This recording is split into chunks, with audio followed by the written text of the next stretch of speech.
이 시간 저희들이 레위기서 4장을 읽었습니다.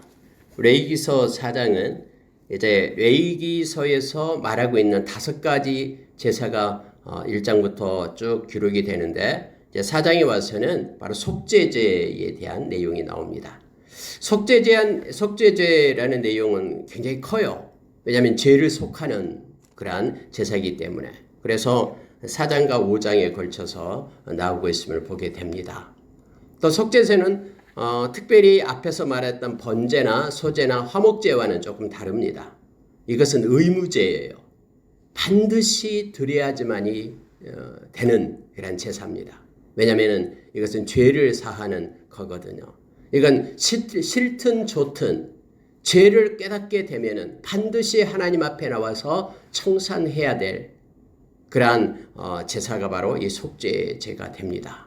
다음에 나온 속건제도 역시 동일한 건데요. 5개 제사 중에서 번제와 소제와 그리고 화목제는 자원하는 사람이 와서 하나님의 은혜에 하나님께 헌신하는 마음을 가지고 와서 그렇게 드리는 제사였고요. 그리고 이번에 이 4장에 나오는 이 속죄제는 의무제라서 싫든 좋든 죄가 깨닫게 되면은 죄를 우리가 짓는 순간 이 하나님 앞에 이 제사를 드리지 않으면 죄가 없어지지 않아요.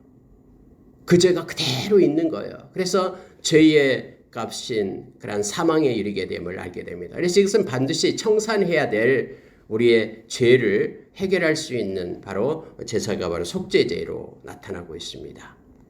그러니까 이스라엘 백성들이 이것만큼은 반드시 하나님 앞에 드려져야지만이 죄사함을 받을 수 있음을 보게 되는 것이죠. 오늘날도 여러분, 저와 여러분의 죄 문제에 대해서는 반드시 해결해야 됩니다. 이 죄의 싹은 사망이기 때문에 이 문제 해결하지 못하면은 죄의 심판을 받게 되고 영원한 불못에 우리가 들어가게 됨을 보게 됩니다. 그래서 회개는 해도 좋고 안 하면 그만 이게 아니에요. 반드시 청산해야 될 문제가 이 죄 문제거든요.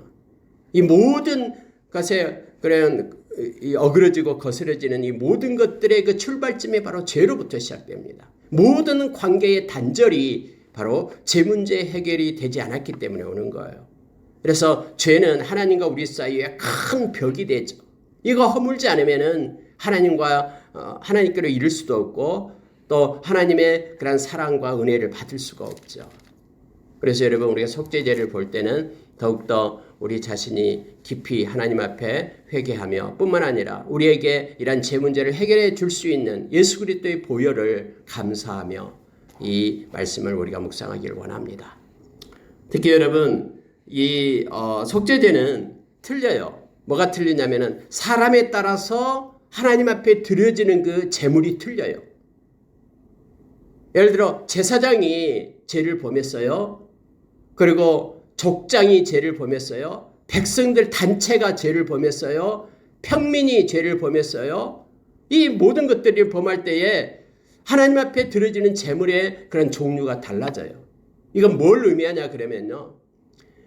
하나님께서 세운 그리고 책임을 맡은 자는 더 죄에 대해서 민감해야 되고 더 하나님 앞에 깨끗하고 거룩해야 됨을 알게 됩니다. 그래서 여러분 하나님의 말씀을 맡은 제사장들이 하나님의 그런 말씀을 범하고 죄를 짓게 된다 그러면은 가장 그는 하나님 앞에 더 무거운 책임을 하나님 앞에 지게 됨을 알게 됩니다. 하나님이 우리 주님도 말씀했잖아요. 많이 맡긴 자에게 내가 많은 것을 요구하겠다라고 말씀합니다. 달란트 비유가 마태복음 25장에 나오는데요. 달란트 5달란트, 2달란트, 1달란트 받은 사람이 달란트가 다르잖아요. 그러면 결산할 때도 역시 다릅니다. 그러니까 많이 맡긴 자에게는 하나님께서 많은 것들을 요구하고 있습니다. 그래서 우리가 이 땅에서 많은 것을 맡고 있다고 해서 그것 때문에 너무 기뻐할 것 아니에요. 왜냐하면 결산을 해야 되기 때문에요. 하나님 앞에서요. 하나님이 많은 큰 재능을 줬으면은 하나님 앞에서 그 큰 재능을 가지고 너는 뭐 했냐라고 하나님 앞에 결산할 때가 오거든요. 많은 물질을 맡겼으면은 그 물질 가지고 너 뭐 했냐라고 그가 결산할 때가 오는 거예요. 그래서 우리는 두렵고 떨린 마음으로 우리가 선한 청지기의 마음을 가지고 하나님이 나에게 맡긴 걸 가지고 하나님 앞에 충성스럽게 서야 됨을 알게 합니다.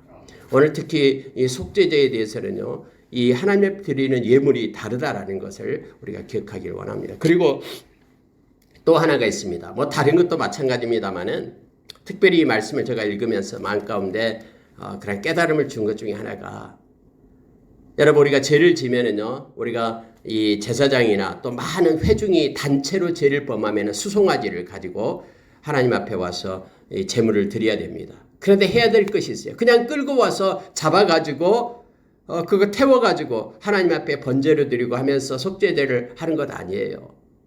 반드시 해야 될 일이 뭐냐면은 안수를 해야 됩니다. 그러니까 끌고 온 이 수송아지한테다가 나의 죄를 뒤집어 씌워야 돼요. 안수를 함으로 인하여 나의 죄를 그 가축한테다 전가시키고 전가된 죄가 전가된 그 수송아지를 잡아서 그렇게 피를 이렇게 뿔에 바르고 7번 뿌리고, 나머지 모든 것들은요, 이 기름은 태우고, 나머지 모든 것들은 살이나 뭐 가죽이나 모든 것들은요, 바깥에 가서 갖다 불살라서 없애야 됩니다. 죄가 완전히 없어진 것처럼 이 속죄제는요, 다 이것을 소멸시켜요.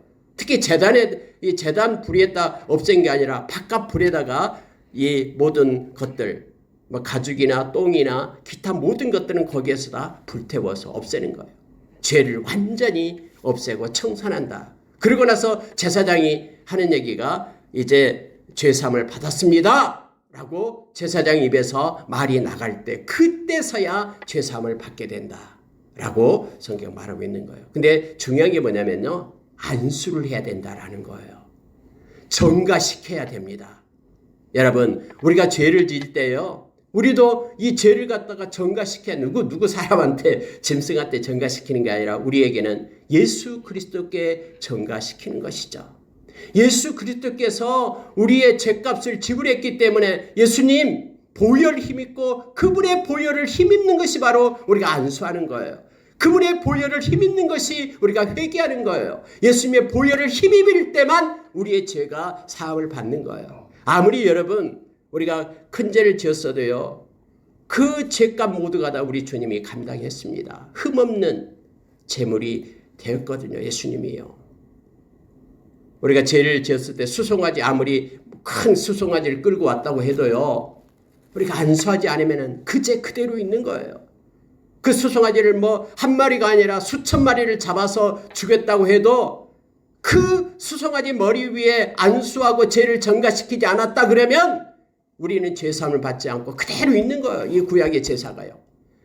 오늘날도 동일하게 예수님의 보혈을 힘입지 않는다면 아무리 중얼중얼 하면서 우리가 뭐 회개를 했다고 해도 그건 회개가 아니에요. 죄가 그대로 있는 거예요. 예수님께 보혈을 힘입고 그분의 이름으로 우리가 회개할 때에 우리가 죄사함을 받게 됩니다. 이 안수가 그래서 중요한 거예요. 예수님께 전가되어서 아무 흠없는 예수님께서 우리의 죄가 되고, 그래서 우리의 죄를 예수님께서 청산하신 거예요. 예수님의 보혈로요. 우리가 요한일서 1장 9절에서 모든 사람이 가지고 있는 죄는 예수 그리스도로 인하여 우리가 자복하고 회개할 때에 다 사함을 받는다라고 성경은 분명하게 말합니다.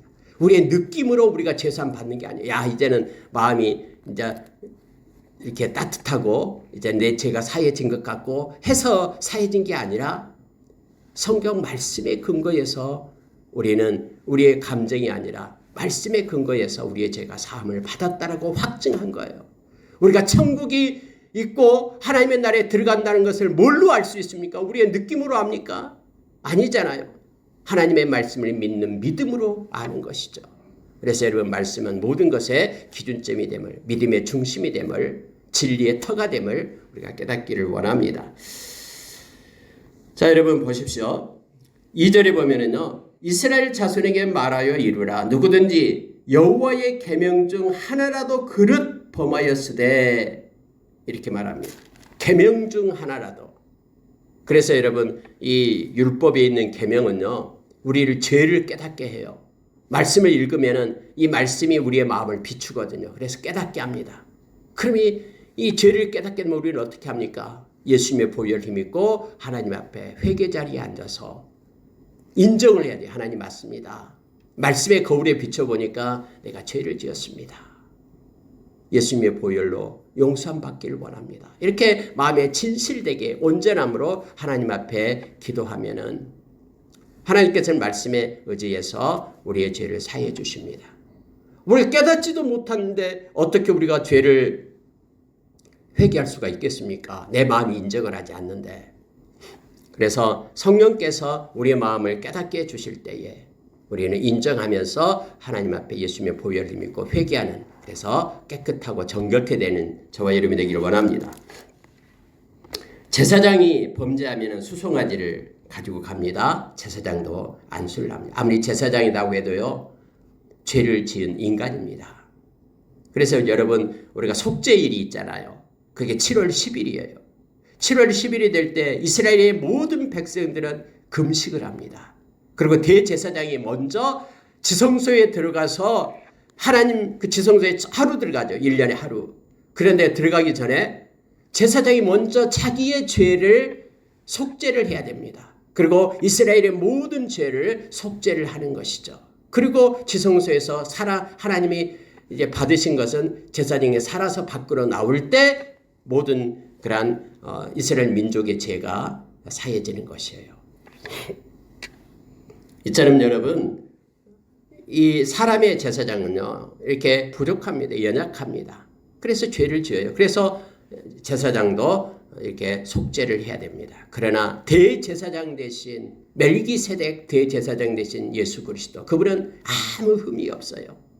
그래서 하나님 앞에 흠없는 제물이 되고 흠없는 제사장이신 자신이 자기의 몸을 들여서 우리의 단번에 영원한 우리의 죄를 속죄하신 분이 바로 예수님이십니다. 그 예수님을 말씀 가운데 묵상하기를 원합니다. 자, 여러분 6절 보십시오. 그 제사장이 손가락에 그 피를 찍어 여호와 앞 곧 성소의 휘장 앞에 7번 뿌릴 것이요, 제사장은 또 그 피를 여호와 앞 곧 회막 안 향단 뿔에 바르고 그 수송아지 피 전부를 회막문 앞 번제단 밑에 쏟을 것이며. 여러분, 성소 휘장 앞에 7번 뿌린다, 이 말은요, 성소 휘장 앞이라는 것은 앞에 하나님의 보좌죠. 지성소가 있는 곳이잖아요. 휘장으로 지성소와 성소가 이렇게 가려져 있잖아요. 그곳에 7번 뿌린다. 7번은 완전함을 말합니다. 이 피로 인하여 이제 죄가 완전하게 사해졌습니다 라는 표시로 상징적으로 7번을 뿌리는 거예요. 하나님의 보좌 앞에서 죄사함을 받았습니다 라는 것이죠. 그리고 모든 피는 바깥에 이제 놋제단 그 아래에다가 쏟게 됩니다. 그래서 여러분요, 이 성막에는 우리가 막 여러 가지 고운 실로 청색, 자색, 홍색 실 또 이런 금으로 다 입혀놓고 아름답잖아요. 근데 늘 이 피냄새가 납니다. 짐승의 피냄새요. 이 피를 그곳에 쏟는. 근데 피 흘림이 없으면 제사함이 없기 때문에, 그래서 예수 그리스도의 십자가의 그러한 보혈을 상징적으로 나타내고 있음을 보게 됩니다. 예수 믿는 것이 우리가 때로는 그냥 주어진 게 아니잖아요. 우리는 싸구려 구원을 받은 게 아니에요. 그냥 우리가 입술로 하나님 죄를 지었습니다, 용서해 주십시오라고 말하고, 또 어제 지은 죄 오늘 또 짓고, 또 내일 또 짓고 또 짓고, 이런 이 싸구려 우리가 구원을 받은 게 아니에요. 우리가 구원받은 것은요, 비록 우리가 입술로 마음으로 그렇게 죄사함을 하나님 앞에 회개함으로 용서를 받지만 그 이면에는 예수 그리스도가 그 우리의 죄 때문에 십자가에서 생명을 놓으신 그 깊은 그러한 예수님의 희생과 연결되어 있는 거예요. 예수님이 우리의 죄값 때문에 희생제물이 되신 것이죠. 그래서 우리가 기도할 때마다 십자가를 기억해야 됩니다. 그 은혜에 감사해야 됩니다. 또 7번 뿌려진 그 피로 인하여 우리는 온전하게 죄사함을 받았다는 사실을 인정해야 됩니다. 그러면서 내 죄가 사해됐는지 어쩐지 모르겠어, 회개했음에도 그렇게 의심해서는 안 됩니다. 십자가를 훼손해서는 안 되고요, 십자가를 갖다 폄훼해서도 안 됩니다. 예수님께서 십자가에서 나의 죄값을 지불한 그 은혜에 대해서 우리가 늘 감사하며 감격하며 살아야 됩니다. 그래서 기독교의 신앙의 중심은 그래서 십자가에 있는 거예요. 예수님의 보혈 때문에 그렇습니다. 우리의 죄값을 지불한 그 은혜 때문에 그렇죠. 그래서 복음이다라고 말할 때는 우리가 고린도전서 15장에서 말하는 것처럼 세 가지를 말하고 있잖아요. 복음의 핵심 캐리그마가 예수님께서 나의 죄값을 지불하셨다. 당신의 생명으로, 피로. 그래서 십자가의 은혜예요.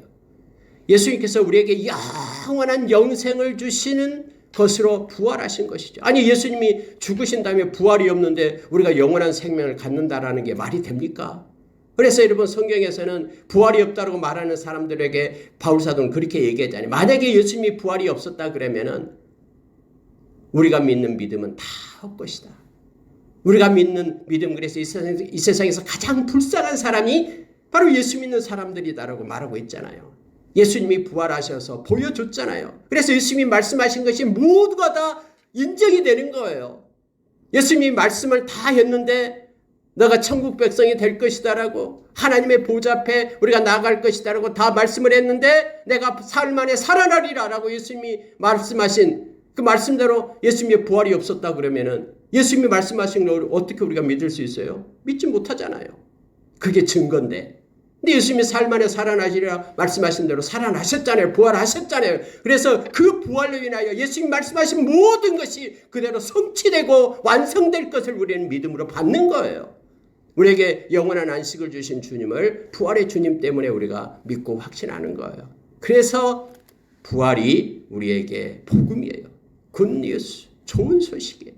모든 성경을 우리가 믿을 수 있는 근거가 돼버리죠.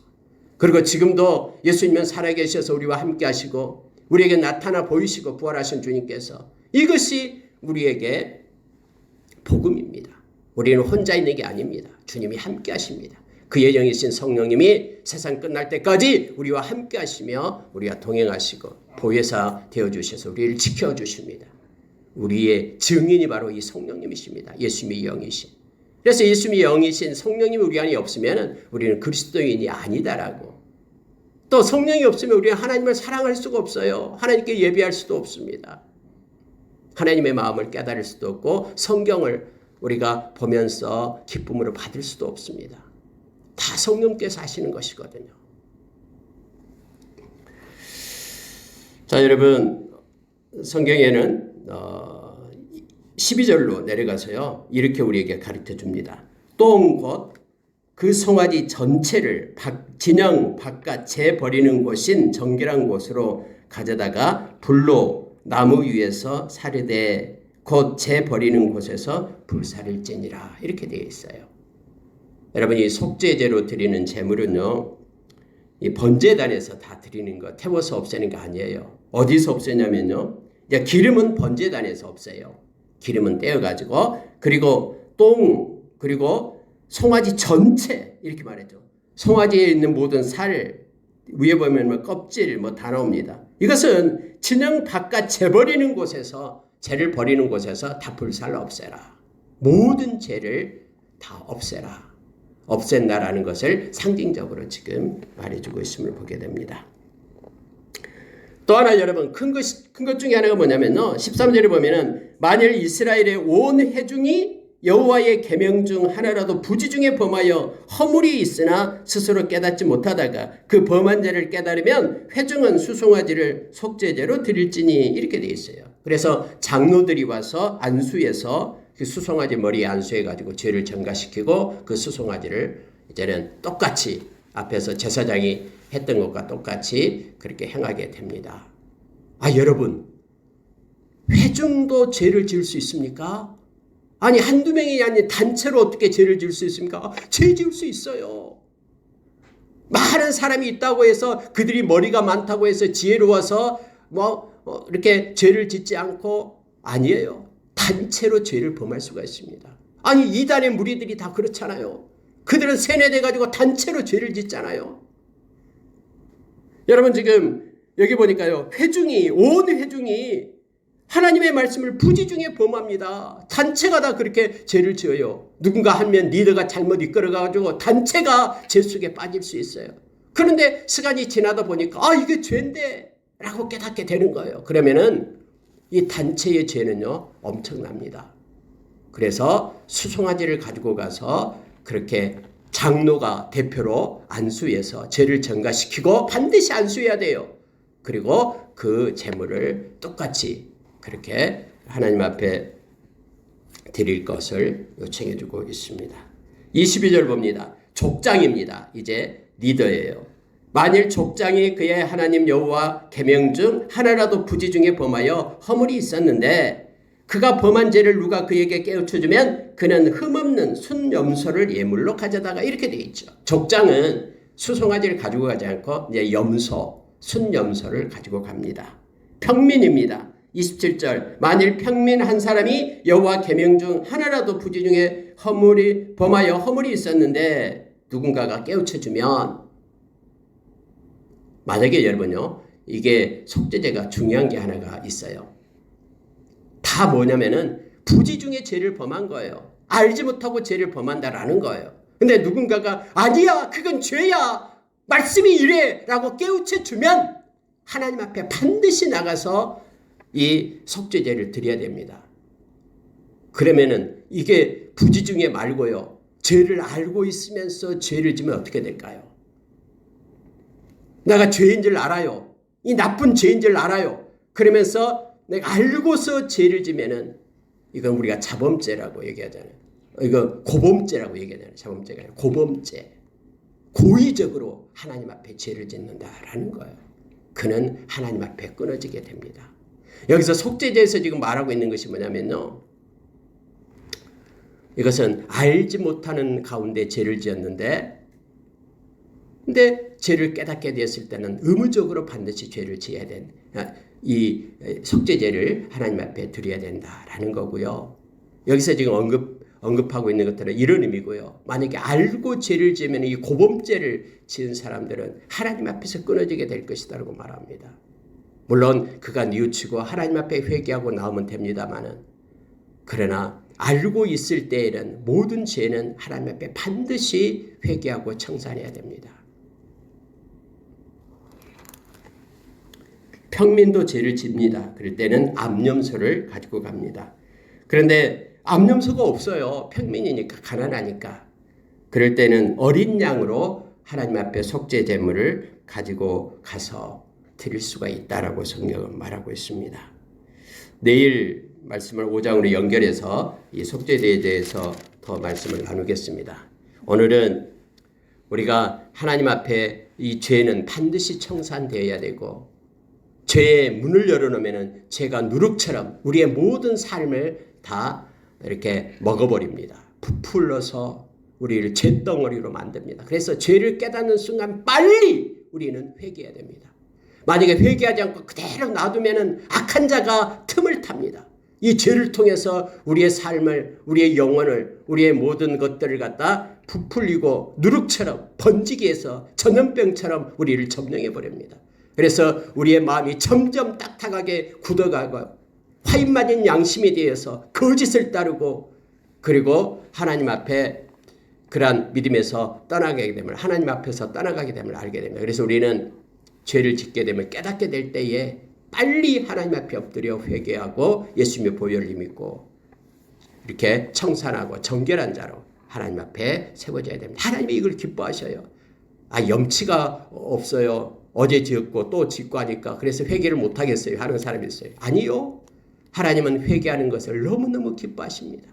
어제 죄를 지었다고도 오늘 죄를 지었다고도 염치가 없지만은 그러나 그 마음 그대로 하나님께 쏟으면서 하나님 나약한 나를 용서해 주십시오 하면서 하나님의 긍휼을 바라고 하나님 앞에 나와 회개해서 회복되고 하나님의 영광, 하나님께 영광 돌리고 우리의 삶이 거룩한 삶으로 이렇게 하나님의 자녀로서 제사장의 삶을 사는 저와 여러분 되기를 원합니다. 이렇게 기도하겠습니다.